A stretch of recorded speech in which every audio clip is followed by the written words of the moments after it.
Good morning, everybody. My name is John Campbell. I'm the external producer for Behaviour. And my team gets to work on all of our franchises at both studios across all of the phases of development, from biz dev to production, shipping, and post-release content. So when I heard that Carla was doing her presentation, I was really excited to be able to help her out because it really does relate to our strategy at Behaviour for external development. Carla is pretty much a legend in external development, and she really needs no introduction. So please help me welcome Carla Rylance.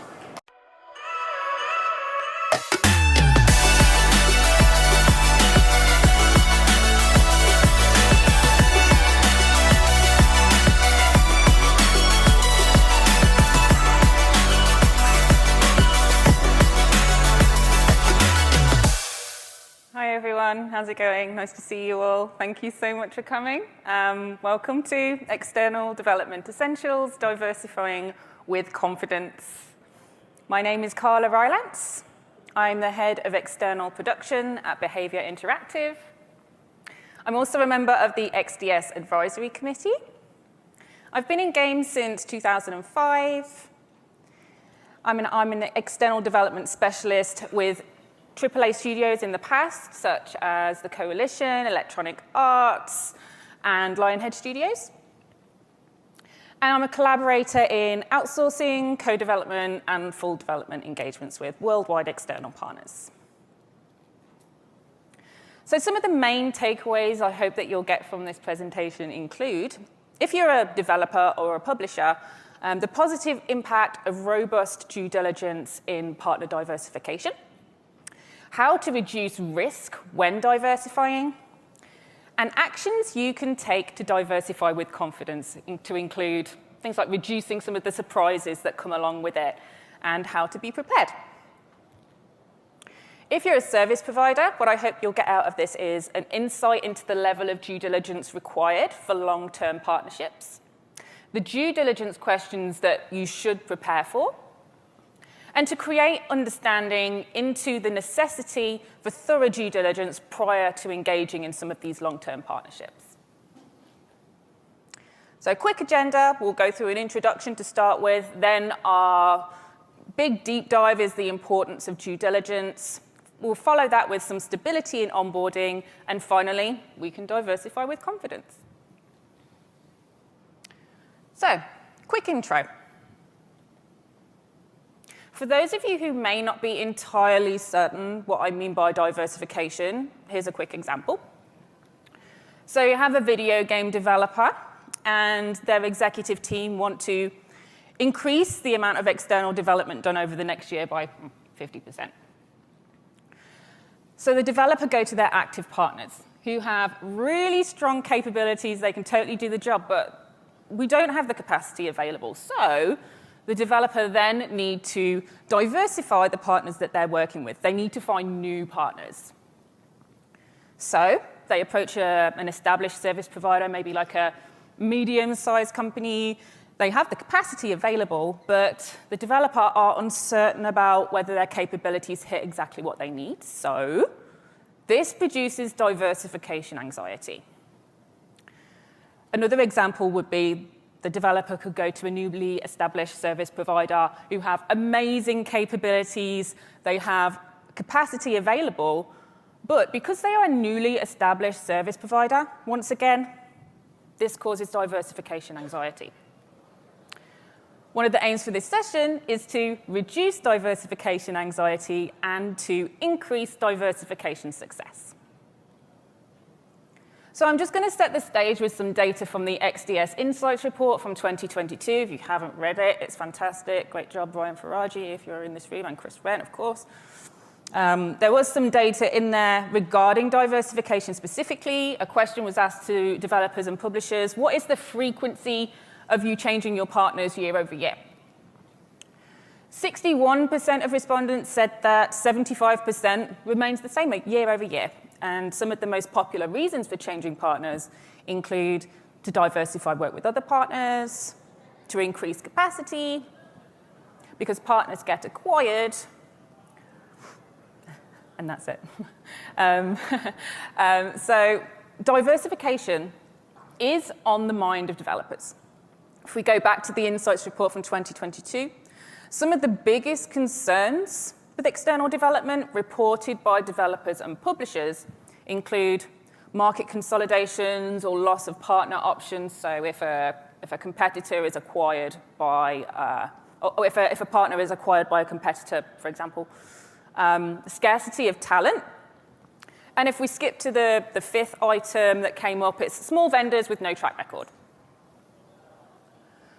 So if we take a look at the first two items on this list, they're both tipping points for diversification. So an event that happens that makes a developer need to diversify their portfolio. And the third point here is actually hesitation regarding diversification. So another one of the aims for this session is to reduce diversification hesitation and to increase diversification success. What also came out of the XDS Insights Report is the need to diversify to increase capacity is pretty common among developers. If we look at some of the top issues reported by developers and publishers, one of the top issue was partners lack capacity, followed by communication challenges, followed by a loss of talent, iteration issues, and poor quality deliverables. Point 1 and point 3, again, both tipping points for diversification. And the other 3 points are some of the anxieties that come along with diversifying your portfolio. Another aim for this session, to decrease diversification uncertainty and to increase diversification success. So, summing up some of the key points here. 1, diversification is on the mind of developers. 2, there is a thirst for capacity and a competition for talent. And there are anxieties regarding diversification. So now we'll move on to, I'm going to call the meat of this presentation, the importance of due diligence. So for those of you who might not be certain exactly what due diligence is, a dictionary definition is a comprehensive appraisal of a business undertaken by a prospective buyer, especially to establish its assets and liabilities and evaluate its commercial potential. For me, due diligence is the cornerstone for diversification success. So I want to give you a quick insight into the importance of due diligence by showing you a very fancy diversification timeline. Due diligence is right at the start of diversifying to a new partner, the very first step in going into production. So for me, due diligence is all about finding the gaps with a partner, finding those places where those diversification anxieties can come up. It's basically a high-level overview of opportunity and risk and should require very little overhead. Once you've done your due diligence with a partner and you've gone, yep, there are some gaps, but they have amazing potential, I would then move on to a second round of due diligence, which I would call more of a deep dive. This is where I would verify that those gaps that I've spotted during the first round of due diligence actually exist. And this is where a level of investment comes in with the partner, additional overhead. It's an investment in a deeper due diligence process.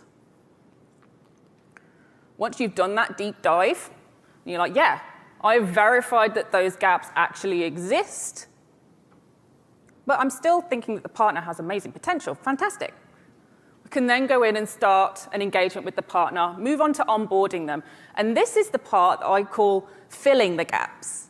So you found the gaps with due diligence, you verified that the gaps are there with a deep dive, and now you can go on filling the gaps during onboarding by welcoming the partner and introducing expectations and processes. This requires additional investment and additional overhead.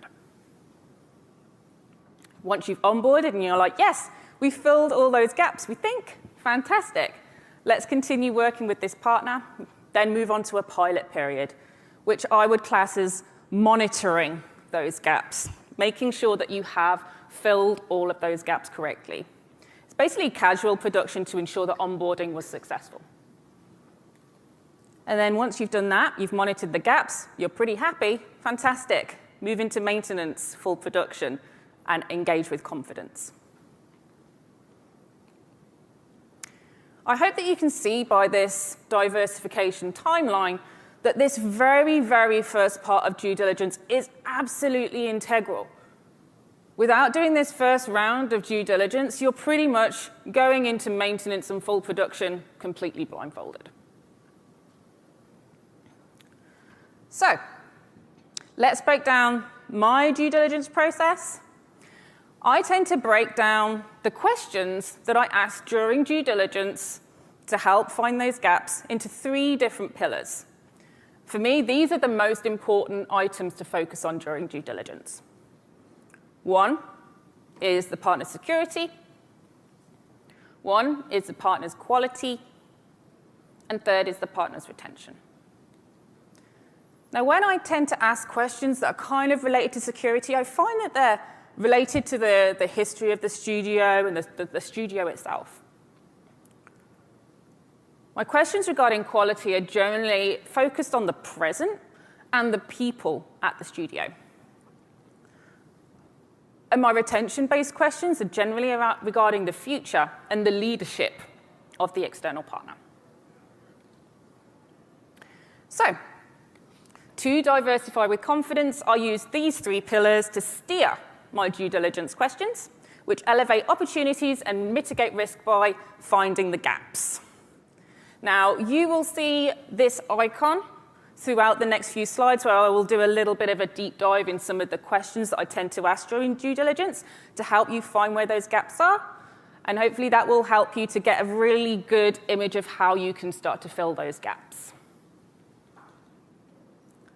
So, when it comes to security-based questions, if I'm doing a short-term engagement, I can tend to keep things pretty high level. Start asking about past projects, past clients. I basically want to figure out, do they have a track record for shipping great games? So we can keep it pretty high level, past projects, past clients, portfolios, CVs. Basically, I'm trying to figure out here, what are the project and pipeline similarities that I have with this studio? But then when we go into long-term engagements, this is where I start to go a little bit deeper with some of the questions I tend to ask. I ask questions about their locations. One of the things I want to find out is, are their locations safe and secure? Where are your offices located? Where is your office located is obviously one of the obvious questions you can ask here. One of the reasons I ask this question is to figure out about region stability. If the partner does have a studio in a region that is unstable, you can start to ask questions to that partner about how do you create more stability in that region where your studio is? What processes do you have in place here to create that stability? It could be that there's opportunities for subcontracting or relocation for resources that may be affected with areas of instability. Another reason I ask this is to do with region attractiveness.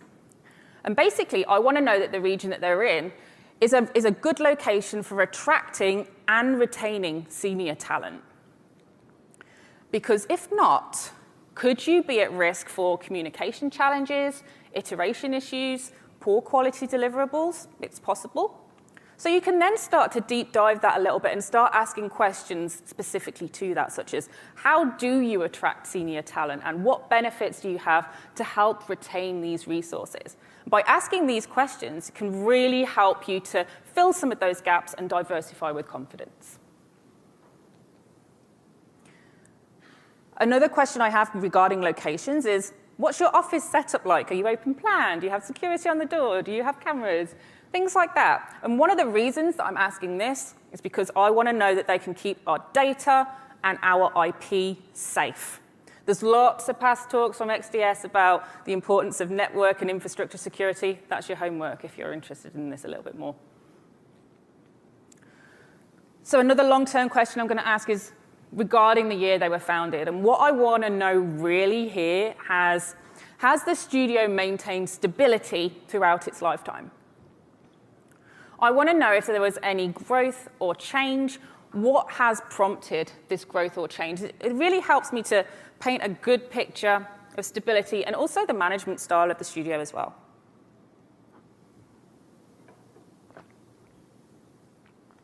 I want to know if there's been any growth. Is it related? Is it departmental growth? Have they expanded their skill sets and their capabilities? And if so, one of the thoughts that comes in my head about this is, does this align with their leadership's passions and their skill sets? Because if not, could this potentially lead to poor quality deliverables? So one of the questions that I would tend to ask following this is, like, what training do you have in place to ensure that your specialist resources remain relevant and engaged? And generally, the answer to this will help me to build a picture that, yes, we can diversify with confidence here. Another reason I'm going to ask about what has prompted growth or change, I'm going to know a little bit about whether headcount has fluctuated over the time with the studio. Because this could go back to quality, you know. Could this also mean a lack of capacity for us in the future? Could it mean a loss of talent? So one of the questions that I can ask if there has been past headcount fluctuation to help me diversify with confidence are, what are your future plans to navigate aggressive ramp-ups or ramp-downs? And even things like, can we add key resources to our contracts? This really, really helps me to build a picture of whether I can diversify with confidence with that partner. So by asking security-based questions, we can gain valuable insights into whether the studio has a good track record with shipping great games, whether the locations are safe and secure, and whether the studio has maintained stability throughout its lifetime. Really helping to paint a picture of diversity confidence with project match expertise, evolving skill sets, and successful talent retention, and helping to gain insights into some of the gaps that could come up, such as a loss of talent, difficulty attracting talent, and unproportionate growth. When it comes to quality-based questions, for short-term engagements, again, we can keep it kind of high level and start to ask about the partner's services. Does the studio offer good quality in the services required? What services do you offer? And basically, I want to know that the skills that they can provide match the project that I'm trying to find a partner for. But when it comes to long-term engagements, I'm going to start asking more in-depth questions. One of them is regarding attrition. And basically, what I'm trying to figure out here is, can the studio maintain quality with the attrition rates that they have? So I'm going to ask a question. What is your attrition rate at your studio? Which is, for those maybe not aware, it's like the rate at which people leave the studio. It's a pretty simple piece of math, and it will give you a percentage. So if a percentage comes back low, you have like a pretty amazing opportunity there for high quality with that partner. Just so you know, like the average rate in the UK for tech staff in 2019 was about 18.3%. I imagine that's probably gone up since COVID hit and everything. It's a good number to kind of work from. If the percentage comes back high, could this be a gap? Could this be a gap that needs to be filled? Because if so, it could lead to a lack of capacity at the partner. It could lead to communication challenges, loss of talent, iteration issues, poor quality deliverables, all things you need to pay super close attention to. So if you do see this gap start to come up, you can counter it with some questions. What are the contributing factors to your attrition rate? There's probably a very valid reason. And what are your plans for improving attrition, as well as, again, are you willing to add your key personnel to contracts? All of these questions will help to paint a picture of whether you can diversify with confidence with this partner. Another long-term question on the quality side for me, I tend to deep dive a little bit on employees. Basically, I want to know, how does the studio provide good quality staff stability? I'm going to ask, first of all, about the number of employees that they have. Basically, I want to know that the studio has the size for us to grow our project in the long term with that partner, and we're not going to get stuck and struggle for capacity in the future. I'm also going to ask the question about, do you have full-time contract resources? Basically, I want to know that some of the key personnel that we have coming onto our project, that we can retain them if they are contractors, because this could be a gap. We could end up losing valuable talent if there are any gaps here. So some of the questions I can ask here to help gain diversity confidence include, is it possible, again, to add key personnel to contracts, as well as, do you plan on adding any full-time headcount in the disciplines that we require? Another point here, which kind of relates to the security side, regarding contractor regions. If your contractor is in a region that could be have regional employment laws, it's best to just check with your legal team just to make sure that there's no red tape or anything that you're missing on the legal side. Either way, full-time or contract employees, you have an amazing opportunity for high quality. Another question that I like to ask is, what benefits do you offer your employees? And one of the reasons for this is regarding retention. I want to know that the people they're employing have a great sense of belonging and inclusivity. Because without that, could you be at risk of having a gap with a loss of talent or even poor quality deliverables? The partner can come back with some amazing answers regarding, oh yeah, we have these fabulous well-being initiatives and we have great healthcare. Fantastic. These kind of answers will really, really help you to diversify with confidence. Another question I'm going to ask regarding employees is, what training do you offer your employees? Basically, this can relate to specialism training, making sure that the employees remain engaged and relevant. But there's also things like workplace training, which I find super important too. Things like office etiquette. Again, this relates back to retention and a feeling of belonging and well-being, but also regarding security. I want to know that the people that they have on their team know how to keep our IP and our data safe. All of the answers here can help me to know that I can diversify with confidence with that partner. So by asking quality-based questions, we can gain really valuable insights into whether the studio offers good quality in the services required, whether the studio can maintain quality with retention, and if their studio invests in growing their employees' skill sets and quality bar. Helping to give you diversity confidence, knowing that they have a good skill set match, good retention, and that their specialists are going to remain engaged with you. And helps you to spot some of the gaps that might come up regarding poor retention, key personnel risks, or even unworkable contractor regions. And finally, I'm going to ask questions regarding retention.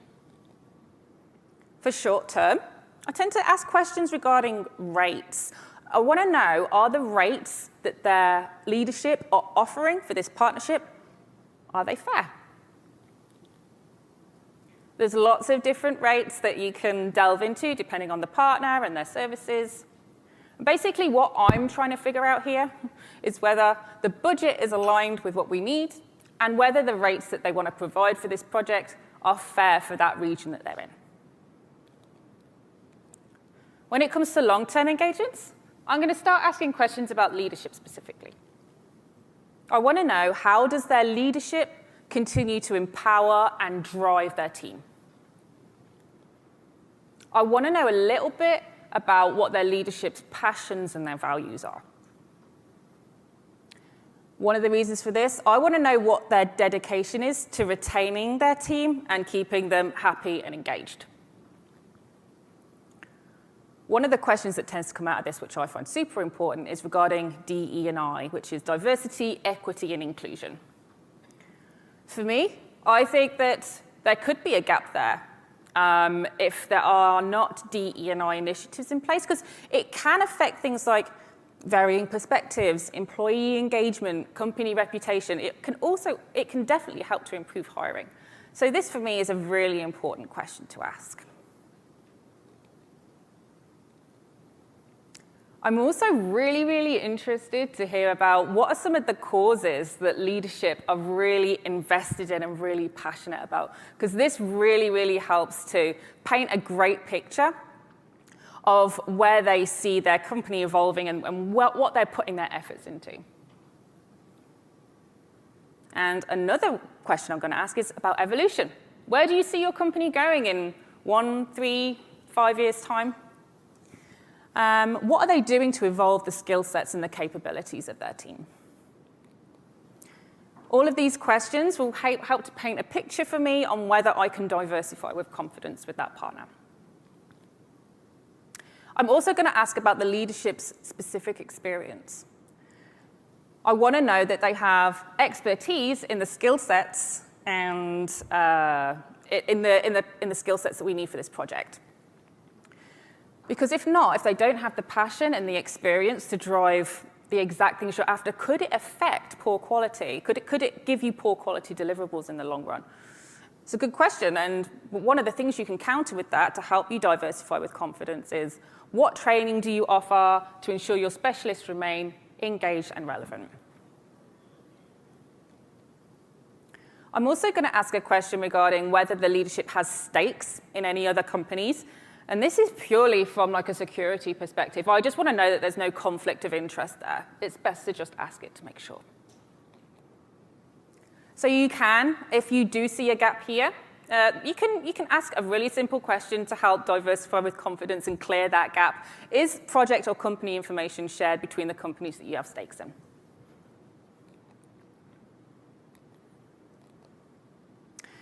And the final question I'm going to ask is regarding growth. I want to know whether this studio will still be a good fit for us in 5 years' time. I'm going to ask about the company's strategy. I want to know that they're going to be a good future fit for us. And are they evolving in a direction that fits our project specifically? Without this, could you run into issues such as, is the partner going to lack capacity down the line to give you what you need? Or are you going to end up with some poor quality deliverables if you don't have a clearer view into the direction they're thinking of going in the future? If you can deep dive this a little bit, it will really help to increase your diversity confidence with the partner. I'm also going to ask a question regarding recruitment. I want to know about local talent pools and how they have access to regional talent. I'm going to ask about some of the local schools that they have nearby that they recruit from. Who are their local competition? And what I really want to know here is whether there is a balanced amount of seniors at their company. Because without that, could you come into communication challenges, iteration issues, poor quality deliverables? I'm basically going to start asking questions if I see a gap here about what's the ratio of senior to junior staff. This will really help me to paint a picture of whether I can diversify with confidence here. So by asking retention-based questions, we can gain valuable insights into whether the rates being offered by their leadership for this partnership are fair, how their studio leadership drive and empower their team, and whether the studio will still be a good fit in 5 years' time, helping to paint a picture of diversity confidence with their passionate leadership, their DE&I commitments and initiatives, and even their good local talent pools, as well as helping us to find out where those gaps could be regarding future partnership misalignment or difficulty attracting senior talent or even conflicts of interest. So some of the key points from this section include, if you're a developer or publisher, you can use due diligence as your first line of defense to help you diversify with confidence. Focus on the key performance pillars to steer your due diligence questions, and use due diligence to find the gaps as well as elevate opportunities with the potential partner. If you're a service provider, I hope this gives you insight into the due diligence questions asked for long-term relationships, as well as all due diligence questions are useful and are all relevant.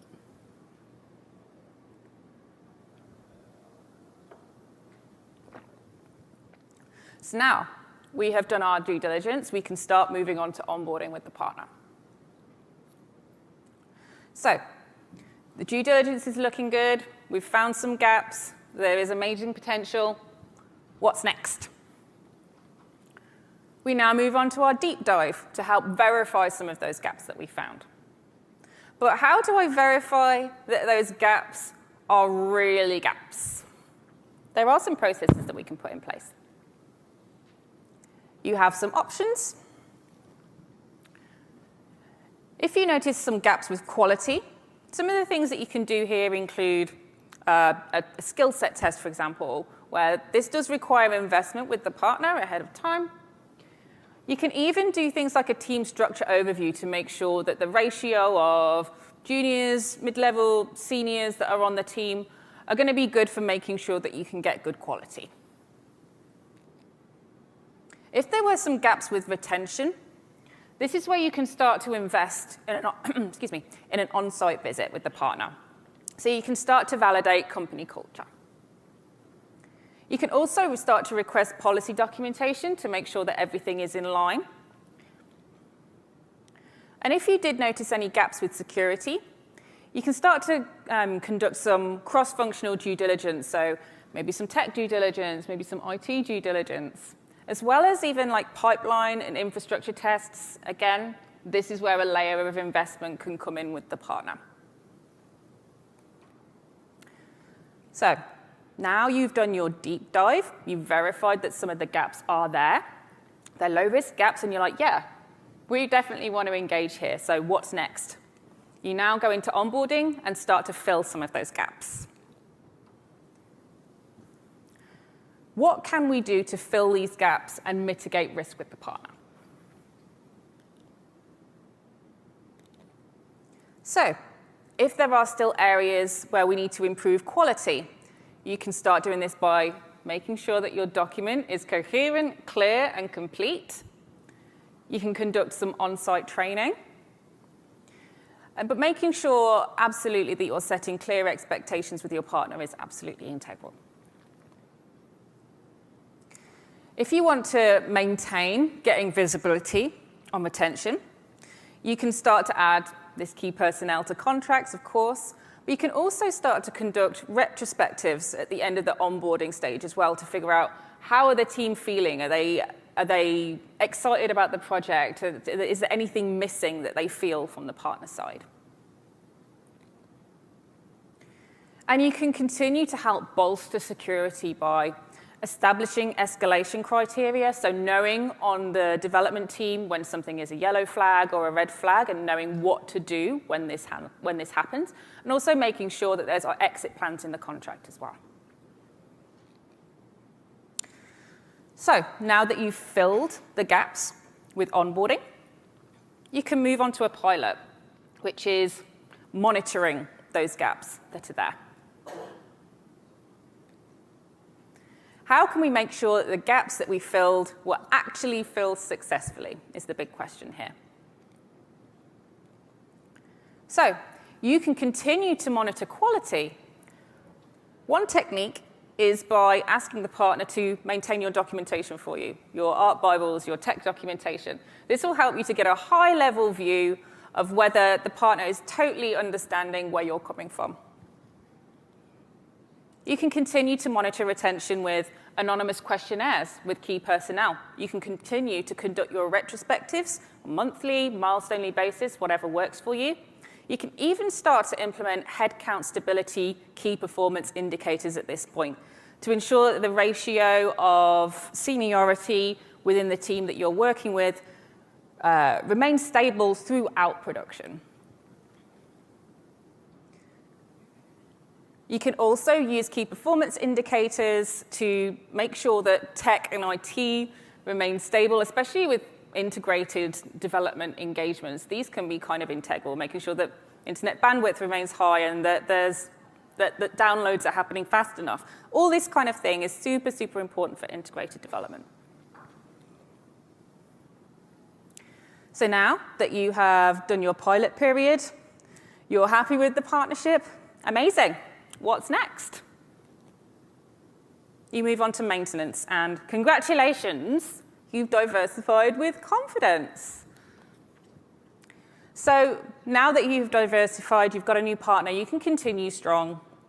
Hopefully, quality should be up to point at this point in time, so you can continue to monitor retention with the periodic on-sites, questionnaires, retrospectives, headcount stability, key performance indicators. And you can also continue to monitor security with your tech and your IT KPIs. So, some of the key points from stability in onboarding. If you are a developer or publisher, you can continue to build diversity confidence by implementing actions through onboarding, pilots, and maintenance. If you're a service provider, be transparent if there are gaps that need to be filled by the developer for you to do your best work. And then congratulations. Again, you have diversified with confidence. Hooray. I hope you enjoyed that. Some of the key learnings we can take away from this include due diligence is the cornerstone of diversifying with confidence. Robust due diligence highlights opportunities and helps you to mind the gap. And actions can be implemented in due diligence, onboarding, pilots, and maintenance to help you diversify with confidence. If you are a service provider, I hope that you'll be taking away that in-depth due diligence is necessary for long-term partnerships. Be prepared for the questions presented during due diligence, and if there are gaps, be transparent and help developers to fill them. Thank you very much. Cheers,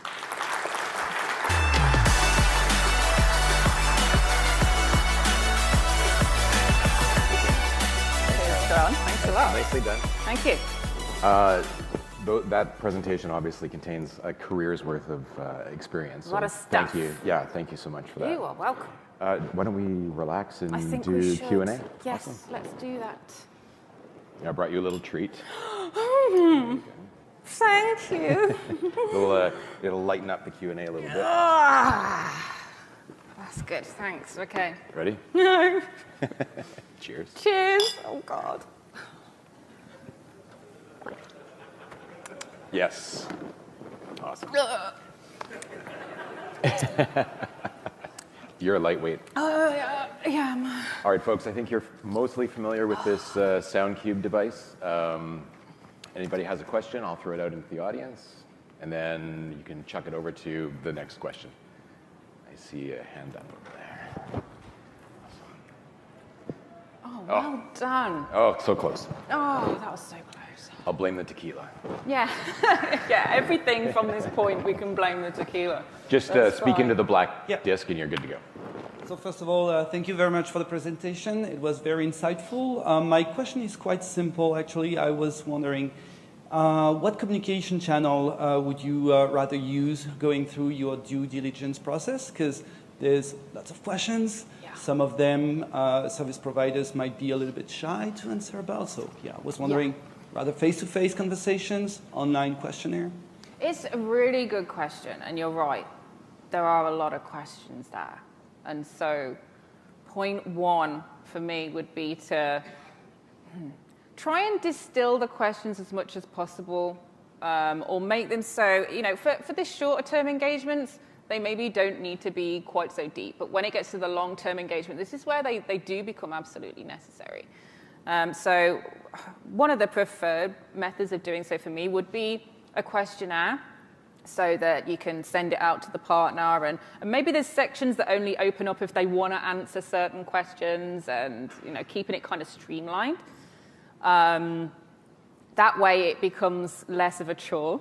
But then if there are some questions that maybe the service provider hasn't answered for whatever reason or another, I can then follow up with a call, follow up with an email, clarify some of the questions, and just fill the gaps that way. That's the way I would prefer to do it, but there's so many ways you do it.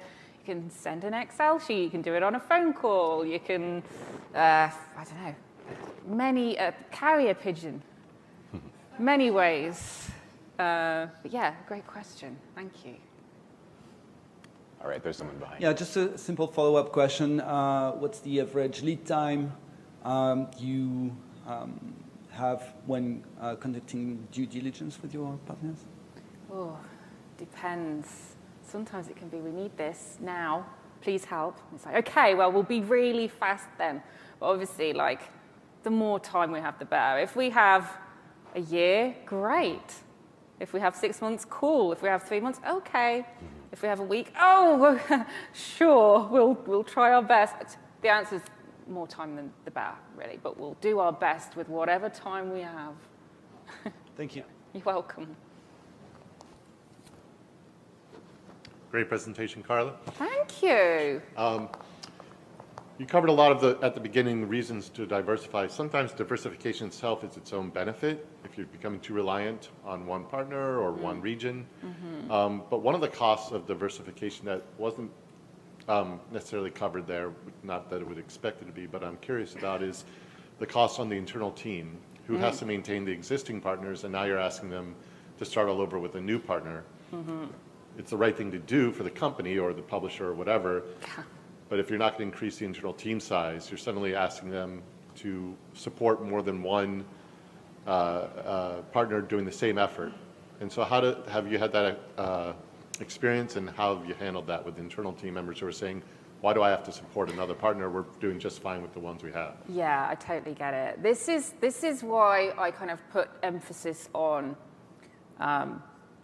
the levels of investment at each part of production. So during the first part of due diligence, I specifically said, like, it should require no investment and very, very little overhead. If possible, it should be the main core point of contact conducting this due diligence, like this kind of to find where those gaps are prior to bringing anyone else in, just to make sure that, like, okay, we're not going to be wasting people's time by just like going, well, we've got 10 service providers, we want to test them all. It's kind of like, do that groundwork first, make sure that there's a really clear picture in place of, yeah, this partner completely can fit exactly what we need. We're pretty sure of it. There's some gaps we need to verify. Maybe we'll need a little bit of help to do that, but by doing this real kind of high level, it's kind of this kind of deep due diligence at the start with little overhead, little investment will really help to set the stage and make sure when you do go and need to bring in other people that you've gone, this partner amazing, they have this, this, and this, they're going to help you in these ways. So for me, that first round of due diligence is so, so important because it, one, helps the conversations, and two, it helps to maybe filter out some of the partners that aren't good for that engagement specifically. Great, thank you. You're welcome. Someone behind you to your right. On the right there. Yeah. All right. Hey. Fumbled it at the end. No problem. So close. Thank you for your insights. I had a question. There was a lot of emphasis during the talk on understanding the locale that your partner might be in. Have you found effective ways to modify or mitigate your due diligence strategy for partners who might be hiring on a remote or hybrid model? That's a really interesting question. No, that's not something I've delved into too much, to be honest. I'm going to start to look into that a little bit more. Thanks for the question. I mean, I haven't got any answer. It is something that when we're at XDS, for example, we're talking to partners about security and their infrastructure and how they can support our specific security requirements while still working from home, or remoting into machines at their local studios and then connecting up to Bio-Ready EA. So it's something we talk about for sure. Yeah, there's like a ton of talks from like XDS past. I think there's probably quite a few from when we were all working from home up on YouTube that deep dive some of the processes that you can put in place to help make sure that everything is running smoothly with the partner and that they have processes in place to help make sure that security is in place. That's probably a good place to start, I would say. Thank you. Thank you. Okay, somebody in the middle. Ooh, nicely done. It's designed to fumble, so don't worry. All right. Awesome. Thanks for the presentation. You're welcome. Let's see. So my question is maybe just around general due diligence, do you ask do you ask the studios you're talking to if they've been approached for acquisition? Oh, that's not something I would ask. You're good at this, Grayson. Is that the kind of thing that you ask? I'm pretty direct about it. Yeah. I mean, in the world that we live in, I think I like to see if they're considering it, see where their mindset's about it, because then if I hear that, then I'm going to do the same due diligence that you talked about to the parent company, or I don't know. I'm just curious. There was a bit of data from the XDS Insights Report this year of like how many service providers are actively looking to be acquired, and I think the percentage was kind of reasonably high from my recollection. I can't remember the exact percentage. If anyone knows, it's like, accelerating. shout. Yeah. So I mean, I'd say it's probably more likely than not that yes. If there's anyone that wants to give perspectives, I'm more than happy to hear it. But it's a really good question to add for sure, and I'm making notes. Thank you. So hi, I'm Dave from Skyhook Games. Thanks for the talks, brilliant. Welcome. I just wondered if you're seeing the same gaps occurring across vendors again and again and wondering why it's happening, or if it really does depend on the vendors and the region. Yeah, it really can vary on region. I find that some of there are some questions that I find are maybe more hesitantly answered than others, especially ones regarding employees, for example, and some of the benefits that are made available, or even diversity, equity, and inclusion commitments are sometimes it's more uncomfortable to share. But I would prefer to know something about, plans for the future with anything that's maybe a little bit difficult to answer than to hear nothing back at all. Because for me, if I don't hear anything, it makes me question why I don't have an answer to that question. And so, hearing about future plans is better than hearing about nothing at all, I would say.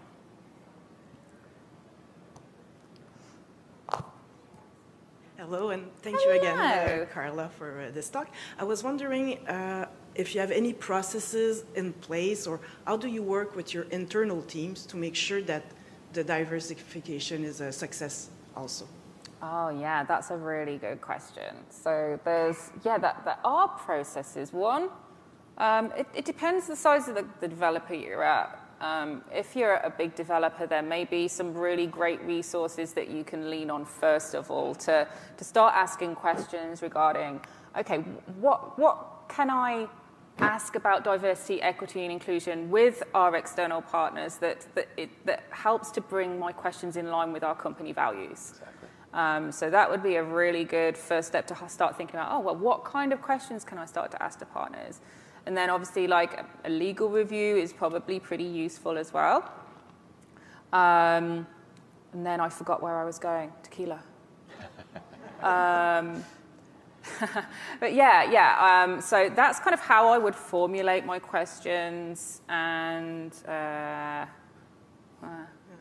maybe a follow-up, but do you have once you've onboarded with the partner, do you have internal teams and specific points of contact for the daily routines and making sure that internally the conditions of success are also in place? For when doing due diligence? No, after, once you've started and maybe you're in either the pilot or the production. Oh, yeah. So, it can kind of, it's a big question. I'll keep it for tonight then. No. I can try and answer it's a a little whole other bit. talk. It is. Maybe we can collab next year. It depends for me whether it's what type of engagement it is. If it's like an outsourcing engagement, it could look completely different to if it's a co-dev or a full dev engagement. If it's more like co-dev or full dev, is it mainly how integrated are they with the development team? If so, do they need to work directly with our leads? Do we put a person in place that is like a middle point of contact? There's a big chunk of stuff we could delve into there, and I think that's your outline for your next I presentation. think it might be, yes. Thank you. Thank you. So up front here. Thank you. Thanks for the presentation. My name is David Grattan, and I have a question around, so in my studio in the past, with the on-site security due diligence visits, the publishers, there's quite sometimes a large capital investment that has to be done for, and almost a retrofitting of our studio. And I'm just wondering where you feel now, I don't, what happened previous, I don't care, but like now, what do you, what's the financial responsibilities? Does it lie entirely, when you think about that relationship, does it rely entirely on the service provider now? Because it did. Does it still, and should it, considering the models that you're trying to pursue? It's like for segregating staff and, you know, key card readers and all that stuff that a lot of big studios ask for. That's really interesting. Yeah. I don't know. It's a really interesting question. I suppose when it comes to like physical office security, we want to know that that is there for sure. Like because, yeah, without that, it makes me worry about our security just in general. So I think that, myself personally, I think should be on the service provider. When it comes to specific project security, I guess it depends on how the studio is structured and how they see themselves growing in the future. I mean, if you're thinking about like segregating out a part of the office so that they can have their project in a specific area with locks on the doors and keypads and everything else, like if that's something that the service provider are planning on implementing for the future anyway, maybe it's in their hands, but I don't know. I mean, it's an interesting question. I do think that traditionally it's part of the cost of doing business, but it'd be an interesting conversation if you wanted to have it with a publisher or a developer to you know, see about cost sharing. Usually I think it's baked into the rates that we're paying. All right. So I think we probably have time for one, or if it's a fast one, maybe for two. Well, it's a quick question. I mean, it sounds like you've had the opportunity to talk to a lot of partners and go through the deep dive. How often do you see, once you go through the deep dive, if somebody, for lack of a better term, fails, that they take the information from the deep dive, improve the gaps that push them over the edge, and come back to you as a valuable partner? Like sometimes people just kind of disappear into the ether after that, but it'd be really interesting to see how many people have like taken the information, improved, and then become a valuable partner moving forward. Yeah, that's a really great question. Yeah, I've worked with a lot of partners in my experience where the questions that I have sent their way has led them to ask themselves these valuable questions. Oh, well, yeah, I haven't even thought about that. Let me go away and let me build that document, or let me go away and have a think about that for the future. Or, okay, let me get back to you in a year once we've started. Say, for example, there are some partners that will be like, we're in the middle of building this D&I initiative. We're not quite ready yet, but we are working on it. So let me get back to you in a few months once we have everything solidified and built up. So yeah, I have definitely come across that in the past where it's like, yeah, we either like, I haven't thought about that, it's a great thought, leave it with us, or we are actively working on it, we do want to get this information to you. Yeah, I've come across that several times for sure. I think we're out of time. Thank you, everybody. Thank you.